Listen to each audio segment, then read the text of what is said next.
इस सीरीज में हम न्यूमेरिकल कर रहे हैं और नेक्स्ट क्वेश्चन है हमारा, what is the mass percent of the carbon in carbon dioxide. तो हमने मास परसेंटेज निकाली थी, हमने किया थे वो क्वेश्चन। तो इसमें मास परसेंटेज कैसे निकालते हैं, मास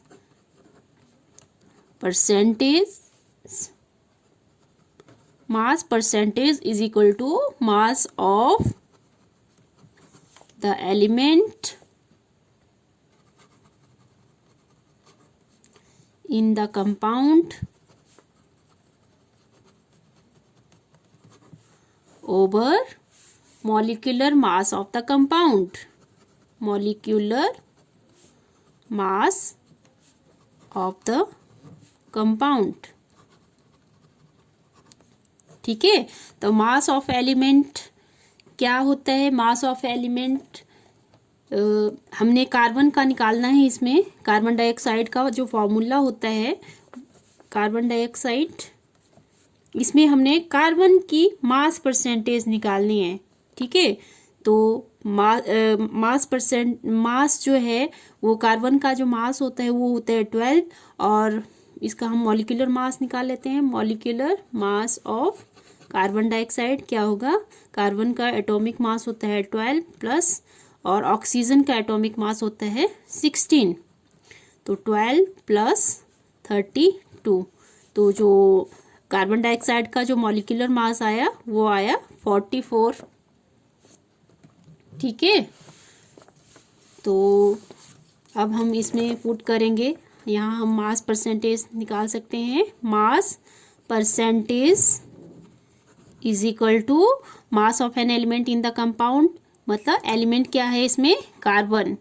कार्बन का क्या मास है 12, और मॉलिक्यूलर मास ऑफ कंपाउंड हमने फाइंड आउट किया यहाँ से 44। जब हम इसको सॉल्व करेंगे, इंटू 100 भी है,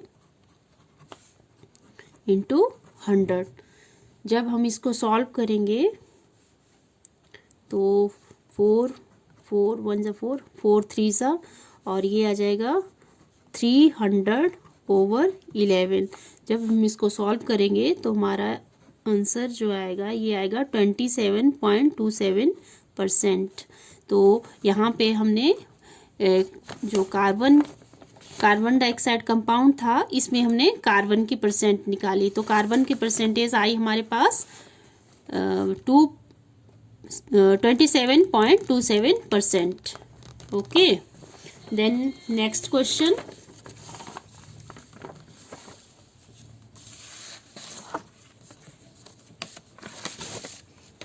नेक्स्ट क्वेश्चन है हमारे पास, if the density of solution is 3.12 gram mole per litre, the mass of 1.5 millilitre solution in significant figure is. तो हमें क्या क्या दिया है, एक तो सॉल्यूशन की डेंसिटी दी है। डेंसिटी क्या है 3.12 ग्राम मोल पर लीटर, और यहाँ पे ml में क्या करते हैं हम, किसको मेजर करते हैं, वॉल्यूम को। तो हमें क्या दिया है, एक तो हमें डेंसिटी दी है और एक वॉल्यूम दिया है। तो गिवन हम लिख लेते हैं पहले, density of a solution is equal to 3.12 gram mole per litre. Okay, then volume क्या है 1.5 ml। ओके, और हमने यहाँ पे फाइंड आउट करना है मास। तो हमें डेंसिटी का फॉर्मूला पता है, डेंसिटी होता है मास per unit volume. Mass per unit volume, density हमें गिवन है 3.12, और मास हमने फाइंड आउट करना है सॉल्यूशन का। मास ऑफ सॉल्यूशन हमने फाइंड आउट करना है, और वॉल्यूम हमें गिवन है, वॉल्यूम है 1.5 ml। तो ये क्रॉस मल्टीप्लाई हो जाएगा 1.32 इंटू ये यहाँ पे चला जाएगा 1.5, और ये मास ऑफ सॉल्यूशन ठीक है, तो जब हम इसको सॉल्व करेंगे तो ये हमारे पास आ जाएगा 4.680 ग्राम मास ऑफ सॉल्यूशन। तो हमें पूछा है ये सिग्निफिकेंस फिगर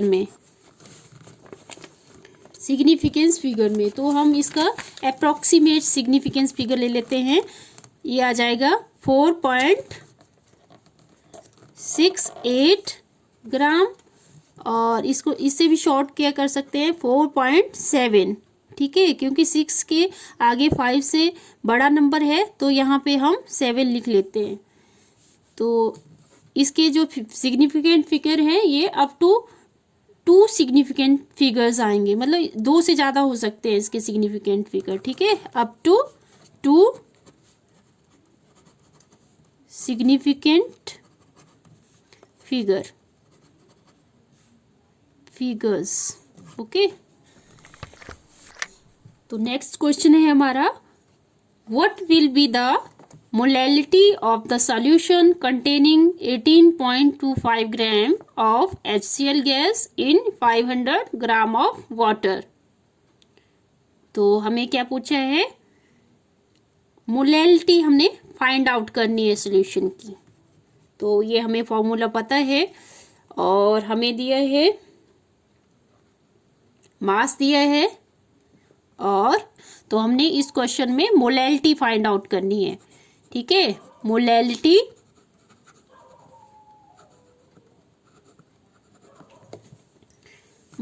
क्या है, क्या फॉर्मूला होता है मोलैलिटी का, number of moles of solute over mass of solvent in KG, mass of solvent in KG, ठीक है। तो हमें क्या क्या दिया हुआ है, एक तो हमने मास दिया हुआ है, और यहाँ से हमने number of moles of solute find out करना पड़ेगा पहले तो, और सॉल्वेंट हमें दिया हुआ है, मास ऑफ सॉल्वेंट दिया है हमें 500 ग्राम, ठीक है। तो हमने यहाँ केजी में कन्वर्ट करना पड़ेगा ये। तो पहले तो हम number of moles of solute find out कर लेते हैं। Number of moles of solute is equal to given मास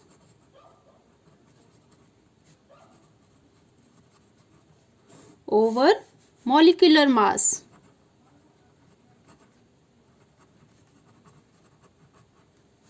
तो गिवन मास हमें गिवन है, दिया हुआ है, HCl का गिवन मास क्या है 18.25, और मॉलिक्यूलर मास निकालना पड़ेगा हमें HCl का, मॉलिक्यूलर मास ऑफ HCl। तो मॉलिक्यूलर मास ऑफ HCl क्या होगा, मॉलिक्यूलर मास ऑफ HCl क्या होगा, इसमें जो एटॉमिक मास है हाइड्रोजन का वो 1 है, और क्लोरीन का जो एटॉमिक मास है वो है 35.5। तो यहाँ से हमारा मॉलिक्यूलर मास आ गया HCl का, ये होगा 36.5। ओके, तो जब हम इसमें पुट करेंगे ये number of moles of solute is equal to क्या आया हमारे पास 18.25, और मॉलिक्यूलर मास ऑफ HCl आया 36.5। जब हम इसको कैलकुलेट करेंगे ये 100 आ जाएगा, यहाँ पे पॉइंट ये 10 चला जाएगा ऊपर, और ये विदाउट डेसिमल हो जाएगा हमारा नंबर, सॉरी। तो ये बना हमारा 1825.0 और 365.00। ओके, जब हम इसको कैलकुलेट करेंगे तो कैलकुलेशन के बाद हमारा ये आ जाएगा 0.5, ठीक है। तो हमारी number of moles of solute आ जाएगा, number of moles of solute, ये आ गया हमारे पास 0.5। ओके, यहाँ से इसके बाद हमें यहाँ से mass of the solvent in KG, हमें क्या दिया है, ग्राम में दिया हुआ है, तो हमें ये पहले कन्वर्ट करना पड़ेगा केजी में। Mass of solvent, mass of solvent है 500 ग्राम। तो हमें पता है 1 kg में कितना होता है, कितने ग्राम होते हैं, 1000 ग्राम। तो 1 kg is equal to 1000 into 1 gram. ठीक है, यहाँ से हमने 1 ग्राम फाइंड आउट करना है, तो ये आ जाएगा 1 kg ओवर 1000। ठीक है, तो हमें क्या दिया है, हमें दिया है मास ऑफ सॉल्वेंट 500 ग्राम, 500 ग्राम, 500 ग्राम। तो ये 500 इंटू 1 ग्राम, तो 1 ग्राम हम यहाँ से पुट करेंगे, ये वैल्यू 500 इंटू 1 ओवर 1000। तो 0 से 2 0 कैंसिल हो जाएंगी और 5 ओवर 10, तो ये आ जाएगा हमारे पास 0.5। ठीक है,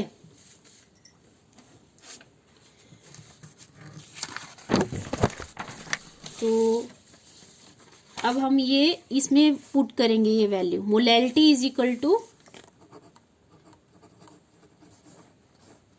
molality is equal to number of moles of solute हमारे पास आया 0.5। ठीक है, 0.5 और मास ऑफ सॉल्वेंट आया हमारे पास 0.5।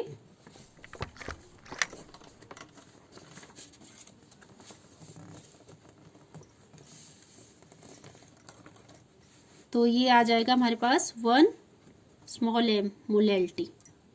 ठीक है, तो मोलैलिटी आ गया हमारे पास 1 m मोलैलिटी। तो यही हमने फाइंड आउट करना था, यही हमारा क्वेश्चन था मोलैलिटी फाइंड आउट करने का। ठीक है, देन हमारा है next question, which of the following terms are unitless. कौन कौन सी टर्म होगी यूनिटलेस इसमें, एक है molality, molarity, mole fraction and mass percentage, mass percent sorry. तो इसमें जैसे मोलैलिटी इसका तो है यूनिट, इसका भी है यूनिट, और जो मोल फ्रैक्शन है इसका ये यूनिटलेस है, मोल फ्रैक्शन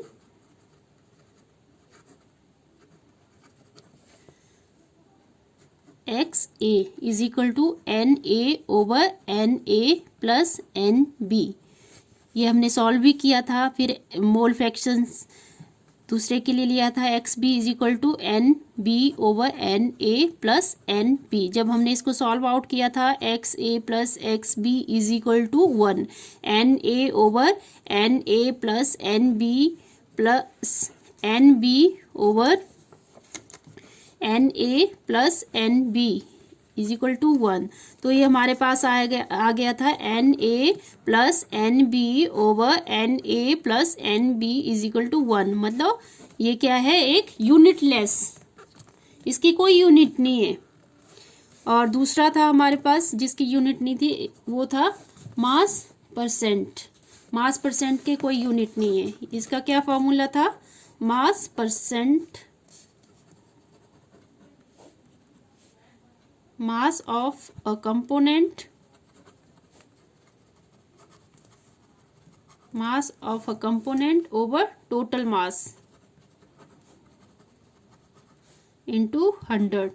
ये भी क्या था, एक यूनिटलेस क्वांटिटी है, यूनिटलेस